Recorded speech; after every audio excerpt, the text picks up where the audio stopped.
जैसा कि आप सभी लोग जानते हैं, यूजीसी नेट जून 2023 के एग्ज़ाम स्टार्ट हो चुके हैं और कल 16 जून 2023 को हिस्ट्री का एग्ज़ाम है। तो इस वीडियो में हम चर्चा करेंगे कि एग्ज़ाम के दौरान कौन कौन सी चीज़ें हैं जिनका हमें ध्यान रखना चाहिए और कौन कौन सी चीज़ें हमें अवॉइड करनी चाहिए। तो सबसे पहले हम बात करेंगे कि एग्ज़ाम से पहले हमें क्या चीज़ ध्यान में रखनी है।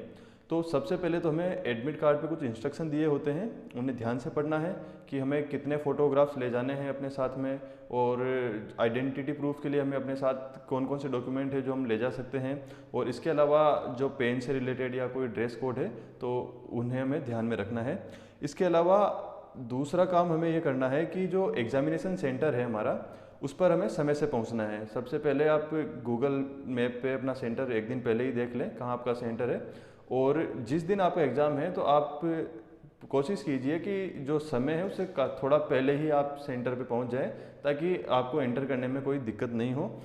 और इसके अलावा एग्ज़ाम से पहले जब भी आप अपना एग्ज़ाम सेंटर पर जाएंगे, आपका हो सकता है दूसरी सिटी में सेंटर हो, तो जब आप जाएंगे एग्ज़ाम देने तो इस दौरान किसी से भी जो साथी आपके साथ जा रहे हैं या एग्जामिनेशन सेंटर पे एग्ज़ाम से रिलेटेड आप बात करने से बचें।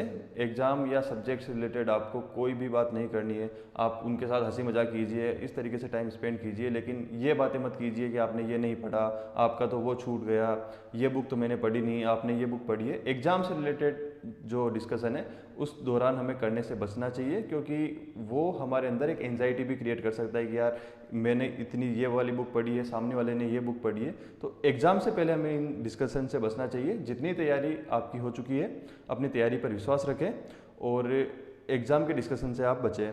ये तो हुई एग्जामिनेशन हॉल के बाहर की बात। और कुछ चीज़ें मैं बताना चाहूँगा जो एग्जामिनेशन हॉल के अंदर हमें ध्यान रखनी है। सबसे पहले तो जैसे ही हम हमारी सीट पे बैठेंगे तो कंप्यूटर स्क्रीन पे जो भी इंस्ट्रक्शन आते हैं, स्पेशली कलर कोड्स या फ्लैग्स जिन्हें बोलते हैं, उनसे रिलेटेड जो इंस्ट्रक्शन है उन्हें ध्यान से पढ़ें कि कौन से कलर का फ्लैग क्या डिनोट करता है। सेव के लिए कौन सा कलर है, save and review for later के लिए कौन सा कलर है, रिव्यू फॉर लेटर के लिए कौन सा कलर है, ताकि एग्ज़ाम देते समय आप कंफ्यूज ना हों। क्योंकि ये ऑनलाइन एग्ज़ाम है तो जो भी ग्रामीण क्षेत्रों से जो प्रतिभागी जाते हैं उनके लिए थोड़ा सा मुश्किल होता है, तो वो लोग इंस्ट्रक्शन को थोड़ा सा ध्यान से पढ़ें। इसके अलावा एग्ज़ाम स्टार्ट होने के बाद सारे क्वेश्चन ध्यान से पढ़ने हैं। क्वेश्चन का एक एक वर्ड ध्यान से हमें पढ़ना है कि कौन क्या क्वेश्चन पूछ रहा है, करेक्ट के बारे में पूछ रहा है या इनकरेक्ट के बारे में पूछ रहा है। तो ये चीज़ें हमें तभी पता चलेगी जब हम बहुत बार क्वेश्चन जल्दबाजी में पढ़ लेते हैं। वो पूछते हैं which of the following is correct, और हम उस या which of the following is not correct, तो हम नॉट करेक्ट को नहीं पढ़ते और हम करेक्ट आंसर लगा के आ जाते हैं कि शायद करेक्ट पूछा है। तो ये छोटी छोटी चीज़ों से हमें बचना चाहिए। और जब भी हम एग्ज़ाम हमारा चल रहा होगा तो आप ध्यान रखें जो टाइम स्क्रीन पे कंप्यूटर स्क्रीन पे चलता है उस टाइम का ध्यान रखें कि कितने क्वेश्चन हमारे हो चुके हैं और कितना टाइम अब बच रहा है। तो इसके लिए आप ये कर सकते हैं कि हर 25 से 30 क्वेश्चन के बाद में कंप्यूटर स्क्रीन पर वो जो टाइमर चल रहा होगा उसको देख लें, ताकि उससे आपको एक आइडिया हो जाएगा कि आपने कितने समय में कितने क्वेश्चन किए हैं। आप ज़्यादा स्लो तो नहीं चल रहे या आप ज़्यादा फास्ट तो नहीं चल रहे हैं। ये काम हमें करना है। और इसके अलावा जो क्वेश्चन हमें आते हैं वहाँ हमें टाइम सेव करना है कि कोई पर्टिकुलर क्वेश्चन है, जैसे प्लासी का युद्ध कब हुआ, ऐसा कोई क्वेश्चन है, तो वहाँ हमें टाइम बचाना है अपना। ज़्यादा सोच के या जो सवाल आपको आ रहा है उस सवाल पे ज़्यादा सोच के टाइम वेस्ट नहीं करना है। जो सवाल हमें अच्छे से आते हैं हमें वहाँ टाइम बचाना है जितना हम बचा सके, और उस टाइम को हमें यूटिलाइज करना है जो क्वेश्चन हमें नहीं आते उनके लिए, कि जो क्वेश्चन हमें नहीं आते तो हमारे पास ज़्यादा टाइम होगा तो हम उन्हें ज़्यादा तरीके से अच्छे से सोच सकेंगे। और इसके अलावा अगर कोई क्वेश्चन आपको नहीं आता है तो वहाँ हम एलिमिनेशन मेथड का यूज़ करके उस क्वेश्चन को सोल्व करने की कोशिश करें। कि आपको हो सकता है चारों ऑप्शन नहीं आते हों, लेकिन आपको एक या दो जितने भी ऑप्शन आते हैं उनके द्वारा बाकी जो ऑप्शन है उनको आप एलिमिनेट कीजिए और उससे आप आंसर करने की कोशिश कीजिए। और कुछ क्वेश्चन ऐसे होते हैं एग्जाम में जहां हमें डाउट होता है, जहां या तो दो ऑप्शन में डाउट होता है या तीन ऑप्शन में डाउट होता है। तो अगर ऐसा कोई केस है तो इस सिचुएशन में जो थॉट आपको सबसे पहले आता है आप उसे ही मार्क करके आइए। जनरली वो ऑप्शन सही, वो आंसर आपका सही होता है। जो थॉट आ रहा है आपके पहले सबसे पहले आपके अंदर, आप उसे मार्क कीजिए, जनरली वो सही होता है। कन्फ्यूजन वाली जो क्वेश्चन है 50-50 वाले, तो उनमें आप ये मेथड कर सकते हैं।